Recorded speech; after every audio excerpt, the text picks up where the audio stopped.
18واں روزہ بعد از نماز فجر سورہ توبہ کی آخری دو آیات 21 مرتبہ پڑھیں۔ آیات یہ ہیں: بسم اللہ الرحمن الرحیم،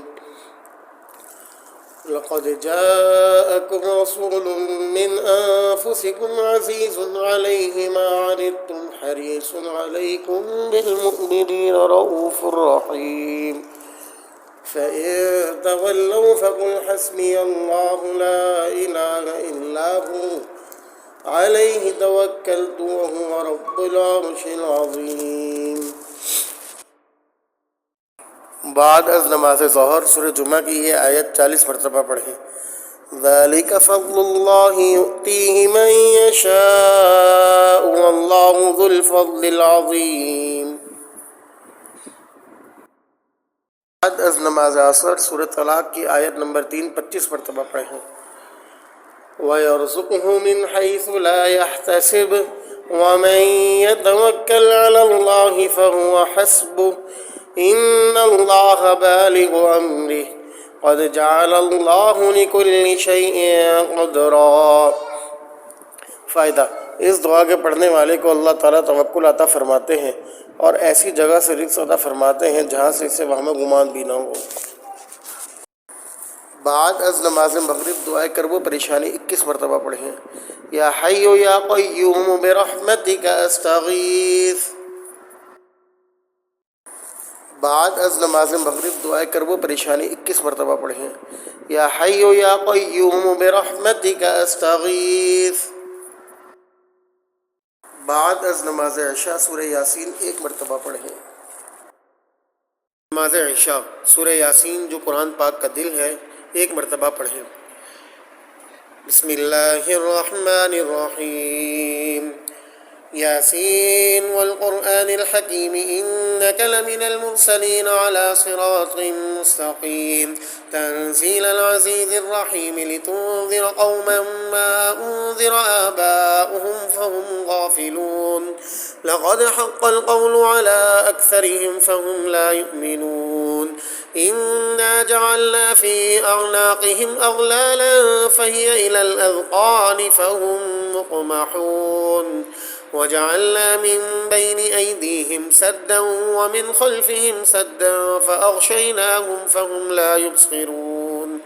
وسواء عليهم أنذرتهم أم لم تنذرهم لا يؤمنون إنما تنذر من اتبع الذكر وخشي الرحمن بالغيب فبشره بمغفرة وأجر كريم إنا نحن نحيي الموتى ونكتب ما قدموا وآثارهم وكل شيء أحصيناه في إمام مبين واضرب لهم مثلا أصحاب القرية إذ جاءها المرسلون إذ أرسلنا إليهم 2 فكذبوهما فعززنا بثالث فقالوا إنا إليكم مرسلون قالوا ما أنتم إلا بشر مثلنا وما أنزل الرحمن من شيء إن أنتم إلا تكذبون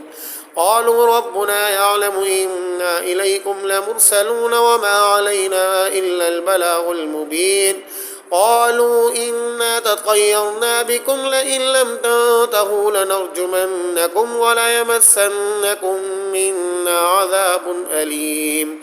قالوا طائركم معكم أئن ذكرتم بل أنتم قوم مسرفون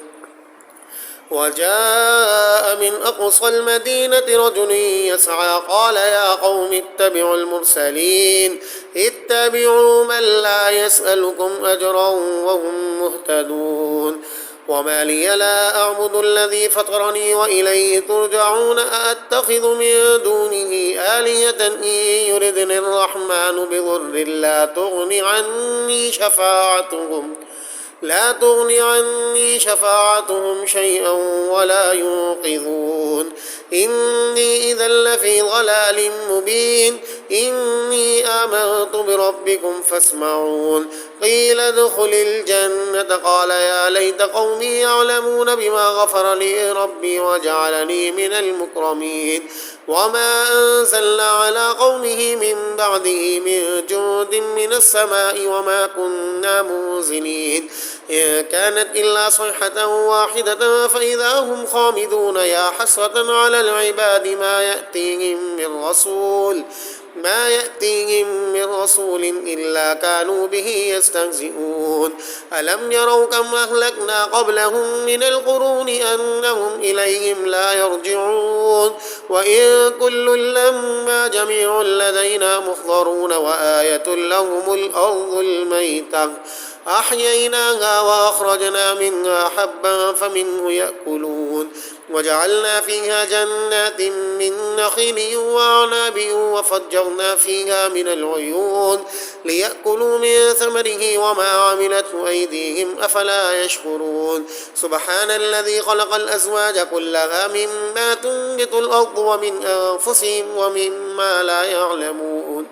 وآية لهم الليل نسلخ منه النهار فإذا هم مظلمون والشمس تجري لمستقر لها ذلك تقدير العزيز العليم والقمر قدرناه منازل حتى عاد كالعرجون القديم لا الشمس ينبغي لها أن تدرك القمر ولا الليل سابق النهار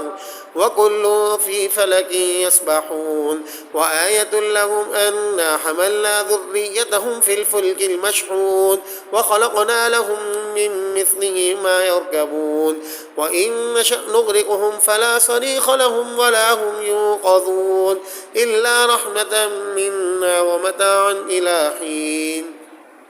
وإذا قيل لهم اتقوا ما بين أيديكم وما خلفكم لعلكم ترحمون وما تأتيهم من آية من آيات ربهم إلا كانوا عنها معرضين وإذا قيل لهم أنفقوا مما رزقكم الله قال الذين كفروا للذين آمنوا أنطعم من لو يشاء الله أطعمه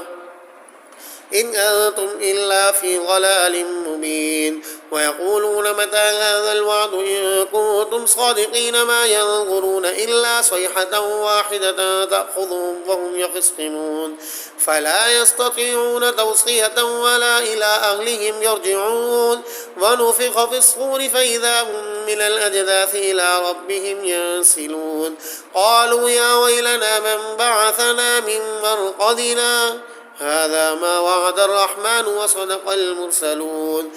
إن كانت إلا صيحة واحدة فإذا هم جميع لدينا محضرون فاليوم لا تظلم نفس شيئا ولا تجزون إلا ما كنتم تعملون إن أصحاب الجنة اليوم في شغل فاكهون هم وأزواجهم في ظلال على الأرائك متكئون لهم فيها فاكهة ولهم ما يدعون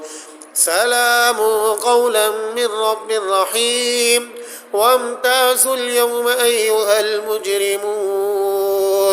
ألم عاهد إليكم يا بني آدم أن لا تعبدوا الشيطان إنه لكم عدو مبين وأن اعبدوني هذا صراط مستقيم ولقد أضل منكم جبلا كثيرا أفلم تكونوا تعقلون هذه جهنم التي كنتم توعدون اصلوها اليوم بما كنتم تكفرون اليوم نختم على أفواههم وتكلمنا أيديهم وتشهد أرجلهم بما كانوا يكسبون ولو نشاء لطمسنا على أعينهم فاستبقوا الصراط فأنى يبصرون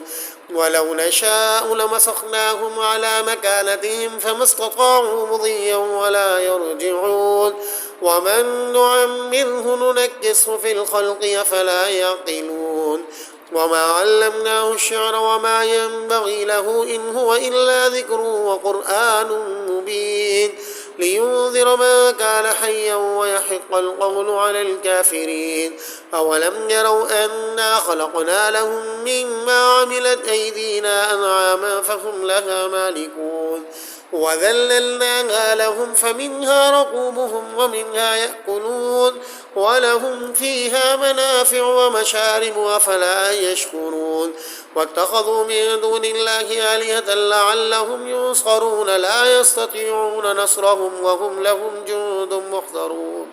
فلا يحزنك قولهم إنا نعلم ما يسرون وما يعلنون أولم ير الإنسان أنا خلقناه من نطفة فإذا هو خصيم مبين وضرب لنا مثلا ونسي خلقه قال من يحيي العظام وهي رميم قل يحييها الذي أنشأها أول مرة وهو بكل خلق عليم